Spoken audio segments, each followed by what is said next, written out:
Okay. Written in Koheles.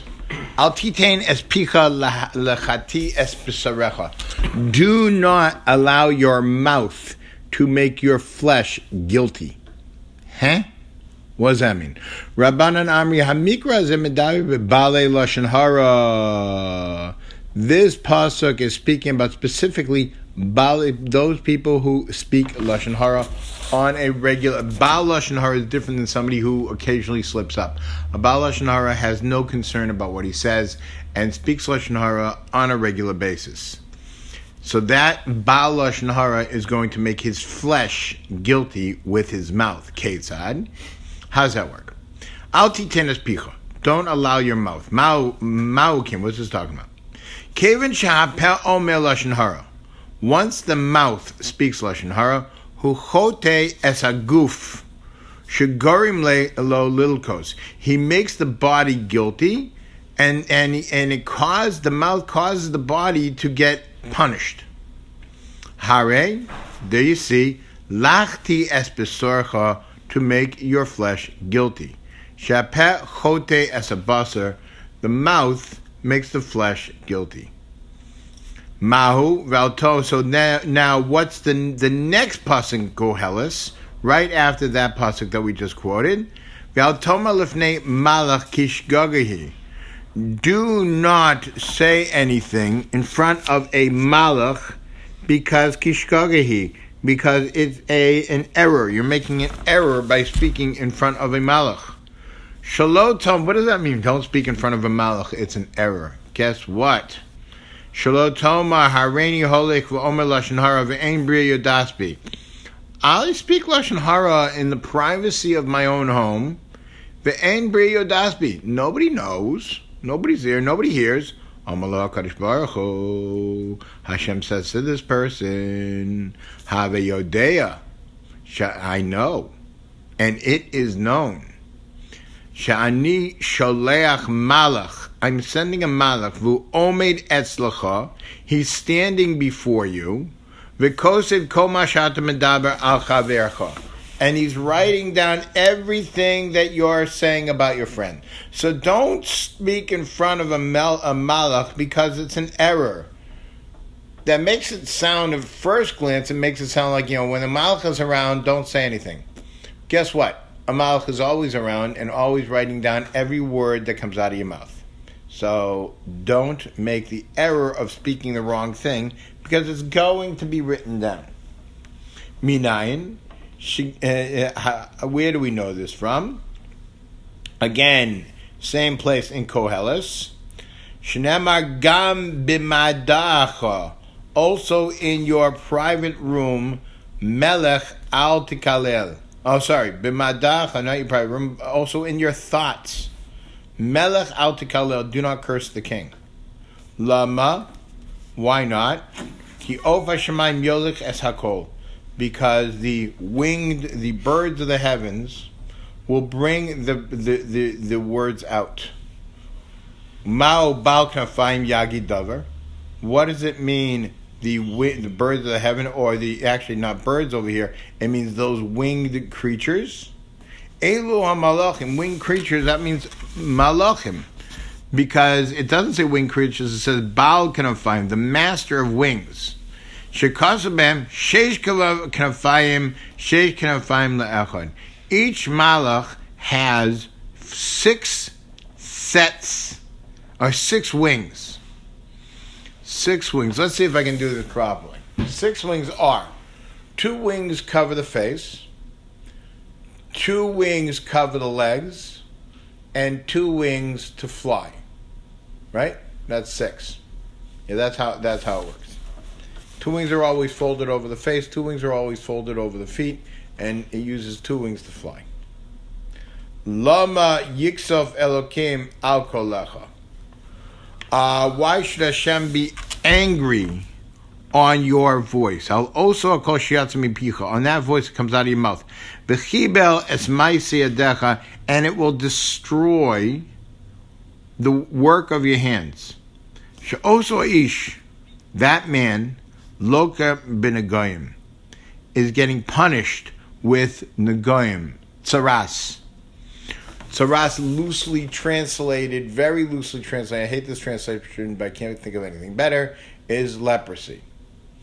Now, the reason I don't like it is because if you look at the symptoms of leprosy and you look at the symptoms of tsaras, they're very, very different.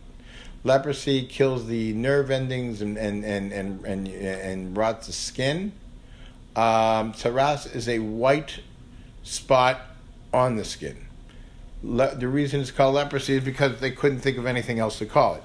Leprosy is tsaras is basically a physical disease. Actually, the opposite. It's a spiritual disease with a physical blemish. Actually, blemishes physically the skin. We don't have tsaras today because we don't have. It wouldn't be fair. Hashem only does things that work. Nowadays, there's no tsaras because there's no base in Migdash to be mechaper for, to get kapara for a mitzvah for somebody who has tsaras. So if there's no cure, he's not going to have the disease. But people walk around all the time saying, "Oh, I got so much tsaras in my life." That's tsaras. That's not tsaras. Tsaras is a Yiddish word which means problems. Tsaras is a skin disease that is caused by Loshon Hara, which has a whole process a person has to go through after being enclosed and away from everybody for 7 days, and then he's got to bring certain kabbanas and so on and so forth. So it has a lot to do with the base Mikdash and so on, so it doesn't work today. But just because it doesn't work physically doesn't mean that it doesn't work spiritually. The din is, the halacha is that when you see somebody with tsaras, you're not allowed to go near him. Our souls leave our body every day and go to and go to Shemayim. Imagine if that soul is covered in tsaras, and all the creatures and all the heavenly creatures go, ew, can't go near that guy, and everybody runs away. Every time we go to sleep. Scary thought. Was it more of a stigma? Yeah, but it's a spiritual stigma.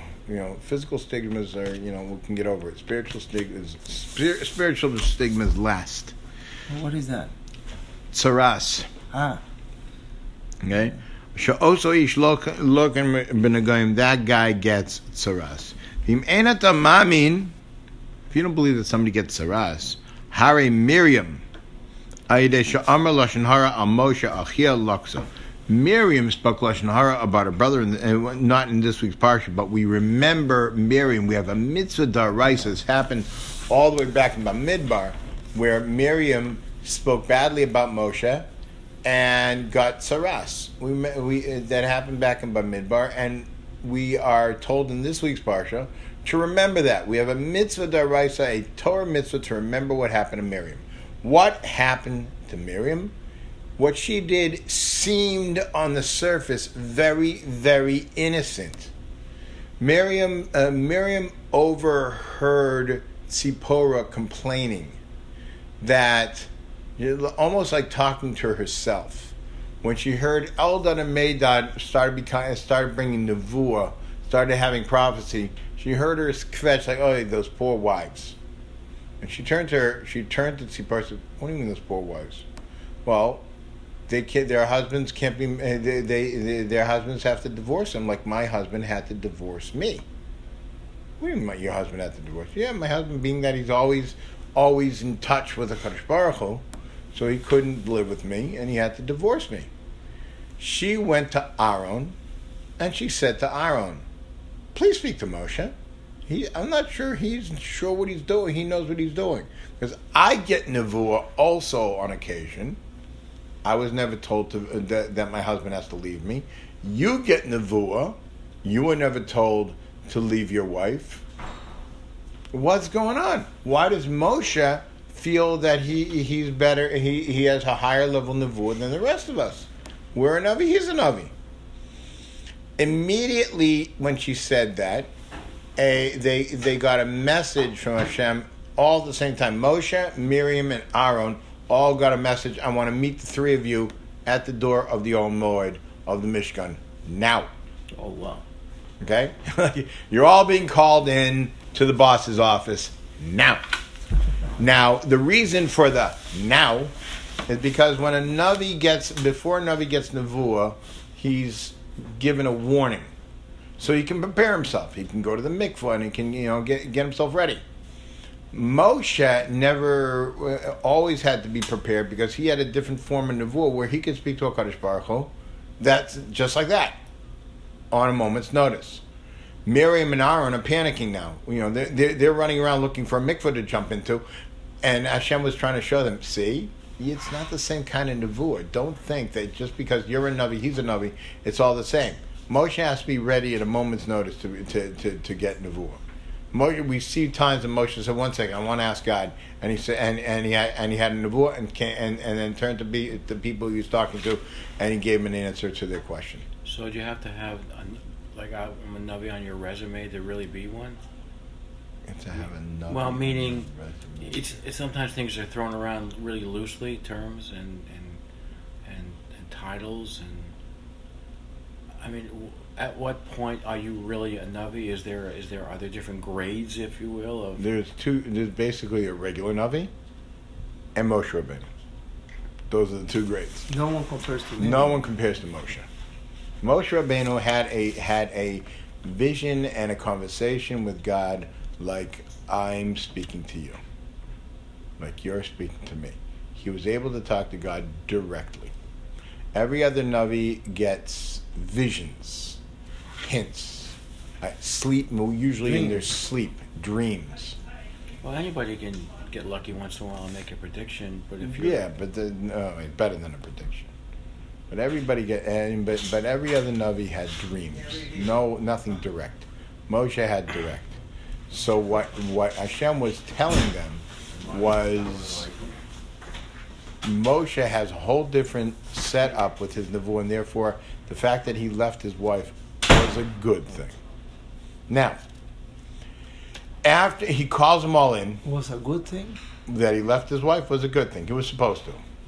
He was supposed to. Miriam, they didn't have the same level of nevuah. They got warnings, and they were told you're going to have the nevuah soon, so make sure you're ready.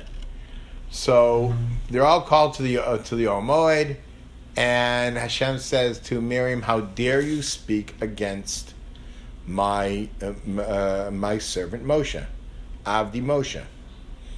And his nevuah is not like your nevuah, and your nevuah is only in hints and in dreams, and his nevuah is direct, and you have no right to speak badly about him. And then the Shekhinah departed, the divine presence of God departed, and Aaron and Moshe turn around and see that Miriam's flesh has been eaten away by Saras. So there you go, though. There are different interpretations. At the very second. I'm not clear. Are there different what are you talking about? Are there different interpretations of what a quote unquote? And if you have 10 navis lined up, could they all have a different interpretation of what's to come? I'm not quite clear. What does that have to do with what I just said? Because, define navi in simplistic terms. Somebody who gets messages from God. Okay, so could you have... I said you have a navi and you have Moshe. Two different things. Moshe was directly Moshe was not the same nevuah as every other navi in the world, ever. Now, how was the communication with Hashem? Maybe that's what he's saying. Because he was for Miriam and then for Aaron was the dream. How was it for Moshe? I don't understand what your question is. I was the impression that navi is one that could sort of predict. No, a navi is not a navi is not a fortune teller. A navi is not a fortune teller. A navi is somebody who gets messages from a HaKadosh Baruch Hu. It was telepathic. They're not fortune tellers. Not telepath. I don't know that. All these terms that we have today are all bubble mices. A navi had messages from a HaKadosh Baruch Hu. Sfarim are written by Nevi'im. Were all messages from a HaKadosh Baruch Hu. So what's throwing me off is not having the right definition of what a navi is. Okay. That's what's... Yeah, navi's not a fortune teller. Fortune tellers are bubble mice. It's baloney. Crystal ball readers and all this stuff.